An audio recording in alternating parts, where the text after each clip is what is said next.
हम अपना क्लास में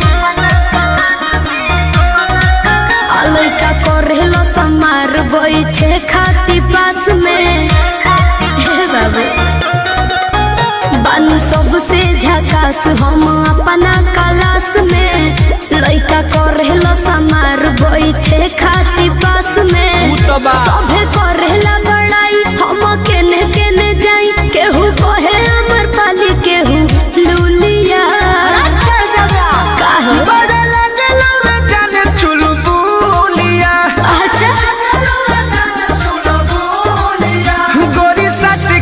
पढ़े जब जानू स्कूलिया पढ़े जब जानू स्कूलिया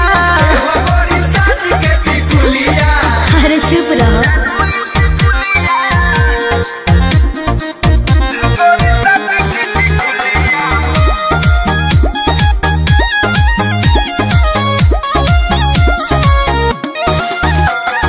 ट्यूशन में मिशन लही कन के बा हमारा बतावे के घड़ी में सभे देखेला समय हमारा जाए आवे के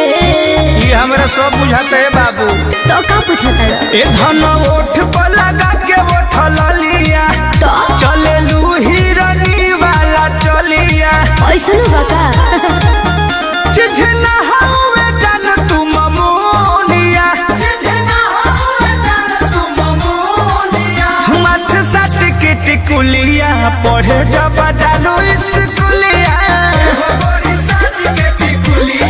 पढ़े जब जानू स्कूलिया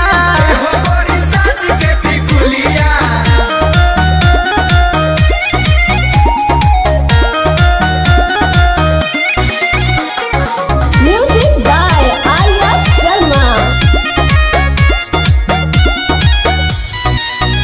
अरे फेरा में हमारा लागल बाड़े प्रमोद विशाल हो सोनू सुधा कर डेरा पर पूछस हाल चाल हो पप्पू पिंटू लागल बड़े बाबू तो का करे बाए कह के निकल जालू हंस के जीवी रह जाला भीतर तरस के हमसे मजा ले ले सखी तोहर जूलिया हे गोरी साट के टिकुलिया पढ़े जब